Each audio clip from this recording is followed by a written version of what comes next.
Oui, merci pour la parole. Je dis aussi shalom à l'église. Shalom.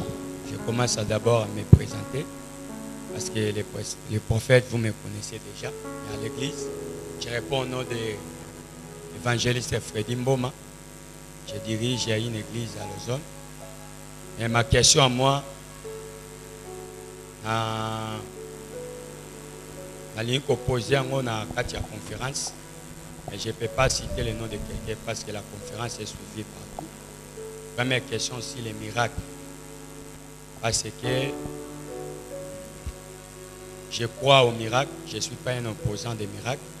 Mais le problème est que, est-ce que Dieu peut opérer de la manière Morokardoso qui a zobimisa, par exemple, Kek, on a cité le Kek, s'il est en train de faire sortir le Kek. La conférence est suivie. Sur Azobimisa, Mila, s'il est en train de faire sortir. En particulier un miracle, Mila Ramuteno Ebandobima. Dans la saison, ou bien Dieu peut opérer d'une manière ou d'une autre, ou bien comme il est le Dieu multisystème, on peut changer les moyens d'opérer les miracles. Parce qu'il y a un vent dans notre pays. Sur les motos, miracle, par exemple, c'est son miracle. Par exemple, il est en train de faire sortir. Vous allez remarquer, tu vas remarquer que les saisons qui viennent, c'est l'autre qui va pouvoir sortir. Est-ce que ça solo? Est-ce que ça solo? On peut acclamer pour la question. Elle est vraiment. Oui. Je voulais avoir Nazala éclairci d'abord pour moi-même dans mon ministère. Ce n'est pas la question seulement pour les autres. Pour mes causes en éclaircissement. Parce qu'on puisse avoir. Zambia a changer façon de moyen d'utiliser moto. Un miracle. Est-ce que le miracle Zambia continue quand il est loco? Ou bien Zambia va commencer à être continué ou bien. Deuxième question. La deuxième question que j'ai. Dans notre pays Congo, autant la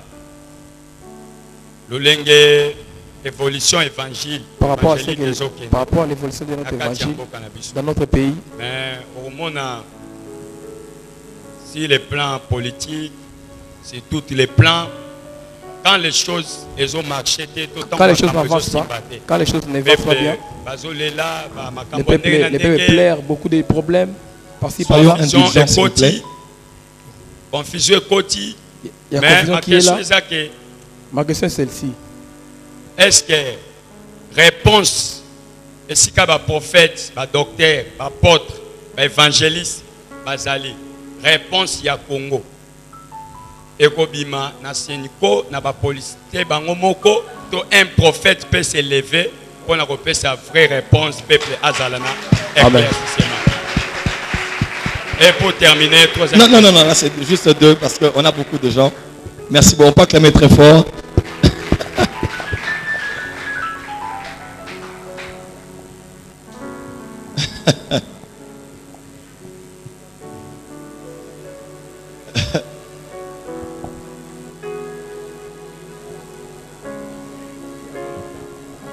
Est-ce que je peux répondre?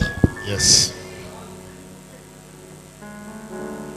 Le vent souffle où il veut. On ne sait d'où il vient et où il va. C'est ainsi qu'il est une personne qui est née de l'esprit. J'aimerais bien demander au vent, d'où viens-tu et où vas-tu? Mais le vent ne peut être régulé. Voilà pourquoi l'esprit s'appelle le rouak. Il est le vent. Il est le souffle. Répondre à votre question, c'est vouloir mettre Dieu dans un carré. Pour dire, Dieu doit faire, Dieu ne doit pas faire, Dieu ne peut pas faire. Dieu est Dieu. Et quand nous l'appelons souverain, c'est-à-dire Adonai, ou Seigneur, Dieu reste celui qui fait. Un homme de Dieu a reçu des pasteurs de beaucoup de pays. Et pendant qu'on faisait le service dans son église, beaucoup de pasteurs sont venus imposer aux gens des mains. Parmi lesquels, il y avait un pasteur asiatique. Lui qui a commencé à prier pour les gens différemment. Et le pasteur asiatique, il n'imposait pas aux gens les mains. Les pasteurs imposaient les mains. Le pasteur venait comme ça et faisait. C'était le moment de baptême du Saint-Esprit. Mais quand il vient devant toi, il fait... Et les gens tombent. Il part encore. Il dit, look at me. Et les gens tombent. Et il part encore. Il dit, look at me.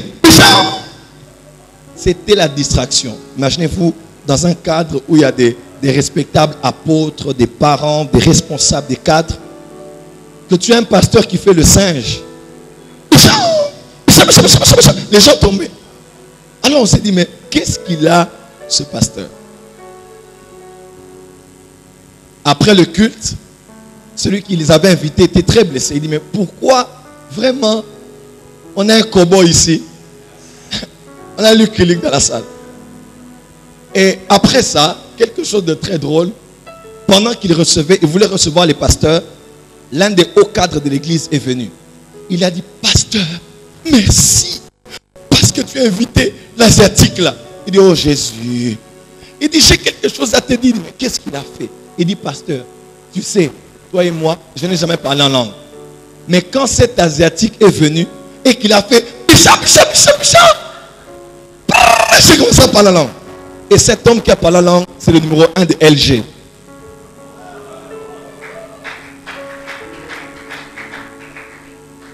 Quand tu veux la puissance, il faut penser à toutes ses conséquences. Un homme de Dieu prêchait, il a dit aux gens, dites amen, les gens du Dieu. Mais dites amen, une maman était distraite. Bah! Une maman mariée. Elle a dit, ah! Et le Saint-Esprit est descendu dans l'assemblée. J'aimerais gifler quelqu'un. Dites amen bien. Voilà pourquoi il faut bien réfléchir quand tu veux entrer dans la puissance. Ça a l'air d'être bien.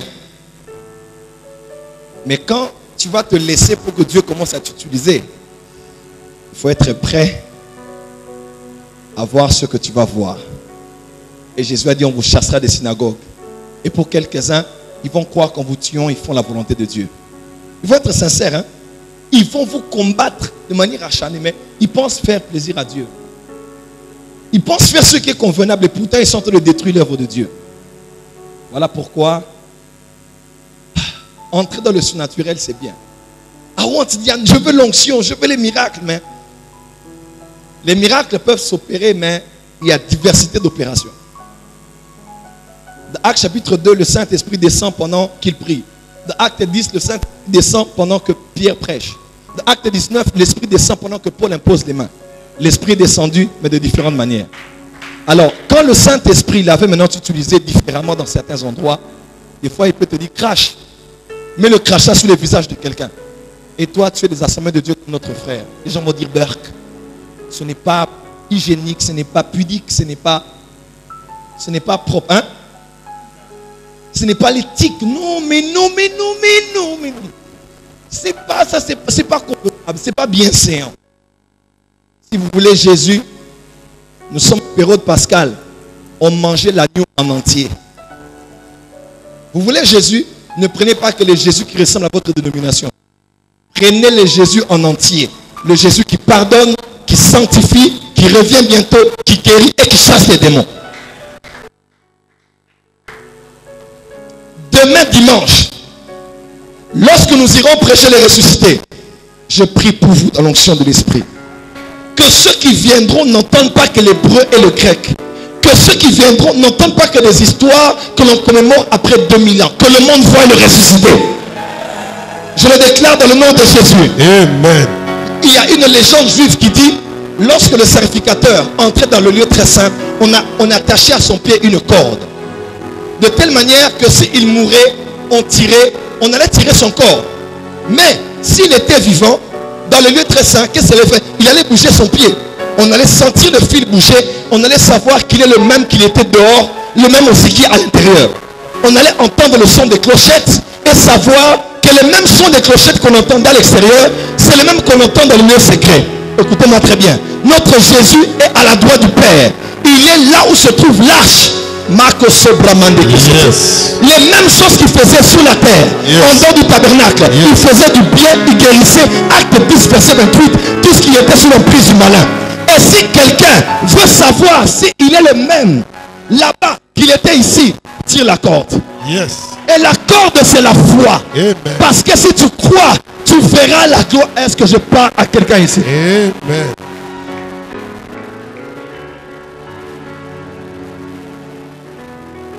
Oh my God, il y a l'onction.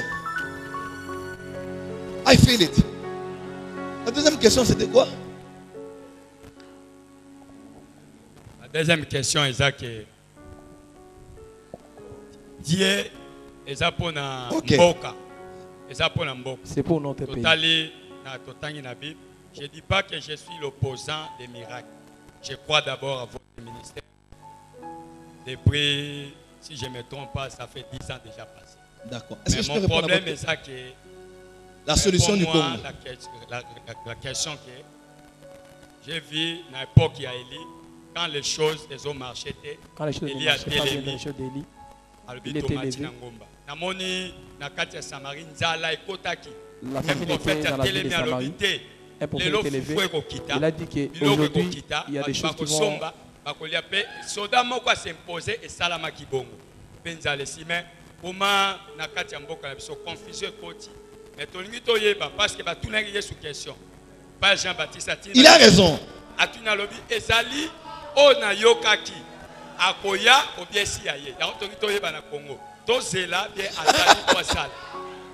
Simple ma question. Il a dit Tozela. Ok.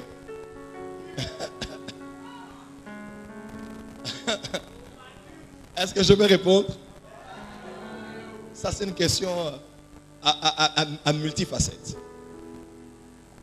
Je vais me laisser conduire par l'esprit et je vais répondre à cette question. Saint-Esprit, je vais dans quel sens? Le problème du Congo, est-ce qu'il faut qu'un prophète vienne faire ce qu'il fait? J'aimerais vous dire quelque chose que j'ai appris.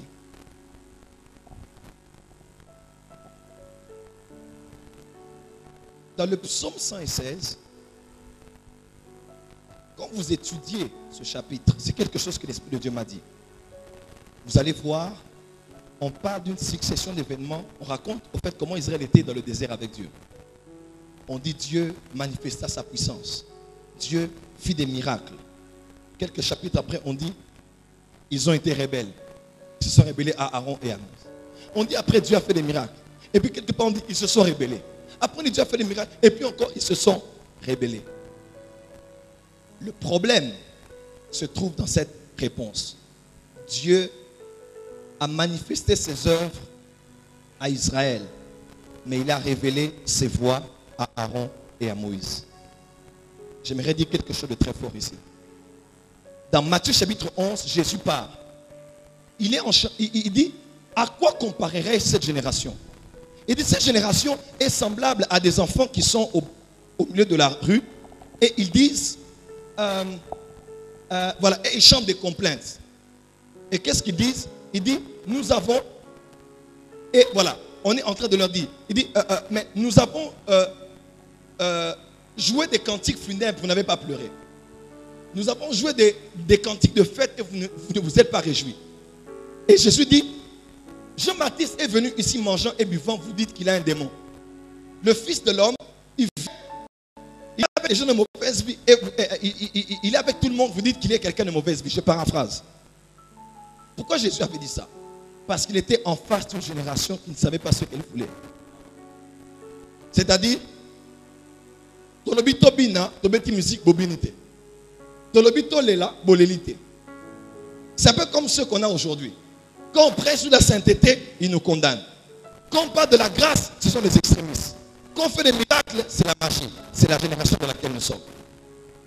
Et Jésus a commencé à expliquer. On dit, et Jésus a fait des reproches à toutes les villes où il avait opéré des miracles. Et Jésus a dit, si les miracles qui ont été faits ici étaient faits à Sodome et à Gomorrhe, il dit, il y a longtemps qu'ils se seraient convertis. Pourquoi? Parce que chaque miracle a un but. Quand on ne voit que les miracles sans comprendre les voies de Dieu, on va avoir une succession de surnaturels, mais pas de repentance, pas de conversion et pas de personnes assises pour maintenir le surnaturel qui est arrivé. Quelqu'un m'a posé la question, prophète, pourquoi on ne voit plus les miracles comme au temps de la Bible? C'est-à-dire le feu descend, comme tu as dit, Mapekita, ou le feu qui descend du ciel. Laissez-moi vous dire. Et vous vous dites, mais comment Israël pouvait être si incrédule après avoir vu tous les miracles? Si c'était moi, j'allais craindre Dieu, tu mens. Regarde déjà les miracles que Dieu a fait pour toi. Est-ce que tu crois? Les Congolais ont vu des miracles ici, à l'entrée de l'AFDL. On a tous prié à genoux. Le pays devait être à feu et à sang. Et c'est aujourd'hui le Congo qui doute quand il voit un miracle par un homme de Dieu. Remarquez bien, l'incrédulité est devenue une culture dans notre nation. Dieu va faire des miracles pour vous prouver quoi? Qu'il est Dieu. Il est Dieu, que vous soyez là ou pas. Ce que Dieu veut, c'est de comprendre pourquoi il a fait et de ne pas gaspiller sa puissance. Dans le ministère de puissance dans lequel j'ai opéré, maintenant là, quand Dieu m'utilise dans un miracle, je ne vois pas seulement les résultats. Je me dis, qu'est-ce que Dieu a voulu poursuivre comme objectif? Lorsque Pierre a compris les miracles de la bonté de Dieu, il a dit, éloigne-toi de moi, je suis un pécheur. Et c'est là que Dieu l'a mis à part pour l'utiliser. Nous devons comprendre les voies de Dieu, à part la puissance. Les miracles, c'est pour le peuple. Mais nous, quand nous grandissons, que nous sommes utilisés par Dieu, on doit comprendre pourquoi Dieu a fait ça. Quand tu ne comprends pas, tu vas commencer à pécher malgré que Dieu t'utilise. Mais quand tu commences à comprendre les voies de Dieu et à grandir, tu te calmes. J'aimerais te répondre alors pour la RDC. La RDC peut voir tous les miracles qu'elle peut voir maintenant. Elle ne va pas se repentir. Pour le changement des nations, Jésus a dit, enseignez-leur que Dieu élève des docteurs et des vrais docteurs en cette saison. L'une des raisons pour lesquelles l'église est dans la confusion, les miracles, c'est parce qu'il n'y a pas de docteurs qui peuvent s'élever et asseoir l'église dans la doctrine. Quand je dis doctrine, ce n'est pas seulement le ciel. Non, c'est enseigner chaque chose, même les miracles, expliquer. Expliquer aux gens tel miracle, voilà dans la Bible. Pourquoi? Est-ce que Dieu, oui, Dieu peut faire ça, regardez dans la Bible. Mais quand on n'a pas de docteurs, l'église est déséquilibrée. L'une des grandes crises du Congo, il faut que les leaders spirituels enseignent aux gens pourquoi Dieu fait ce qu'il fait. Mon ministère a souffert, hein, parce que je ne faisais que des miracles. Mais mes enfants ne connaissaient pas ces choses. Ils connaissent mon papa, Osambeli, Mongubimi, et la Kissinine. Mais quand j'ai dit allons dans la Bible, quand j'ai dit allons en hébreu, allons en grec, voilà dans l'Ancien, le Nouveau Testament. D'ailleurs, ce ne sont pas des miracles, ce sont des signes. Dans la Bible, on parle des signes, des prodiges et des miracles. C'est différent. Alors quand j'enseignais ça, les enfants ont dit, ah, c'est vrai, hein, et aujourd'hui, on ne les bouge plus. Parce que j'ai posé l'enseignement. L'une des choses qui va aider notre nation, c'est de les enseigner. Mais la crise, on ne fait que donner les avis, on ne fait que donner les convictions, mais on ne donne pas l'avis de la parole de Dieu. Que Dieu élève des docteurs de notre génération. Sinon, je vous promets, on va continuer à avoir des miracles, les gens vont continuer à insulter cela. Mais quand les autorités que Dieu a établies peuvent dire, les vraies prophéties existent, avec précision, ça existe. Mais quand un pasteur dit, ça fait quoi? Même si tu prophétises à quelqu'un, ça fait quoi? C'est d'abord la repentance. Vous détruisez l'église. Dans la Bible, il y a des prophéties avec précision. La première, c'est dans le tabernacle. Dieu a donné les couleurs, les mesures, les coudées et tout ce qu'on devait mettre. Qui a parlé avec précision à Moïse comme Dieu? Dieu parle avec précision. Mais quand on ne donne que nos convictions, on ne donne pas la parole de Dieu, on n'enseigne pas aux gens, c'est compliqué. Prêcher, c'est affirmer. Expliquer, c'est enseigner. Inculquer. Ouvrir. Et c'est ce que le Congo a besoin. Voilà pourquoi moi je commence l'église demain et j'ai décidé d'enseigner les gens. Donc, à part le fait de tomber, des onctions, des miracles, tous mes enfants là, aucun ne bouge. Parce que tous savent qu'on est enraciné dans la parole de Dieu. Je pense que c'est le début du réveil qui viendra au Congo. Enseignez-leur. Il a dit, faites de toutes les nations. Il dit, enseignez-leur. Une nation ne change pas par les miracles. Une nation change dans une perspective néo-testamentaire par l'enseignement de la parole. Il faut que nous puissions enseigner, inculquer, expliquer. C'est comme ça que la mentalité va changer. Sinon, au jour du jugement, nous serons pires que Sodome. Parce que nous aurons vu plus de miracles, mais nous ne serons pas repentis. Que Dieu vous bénisse.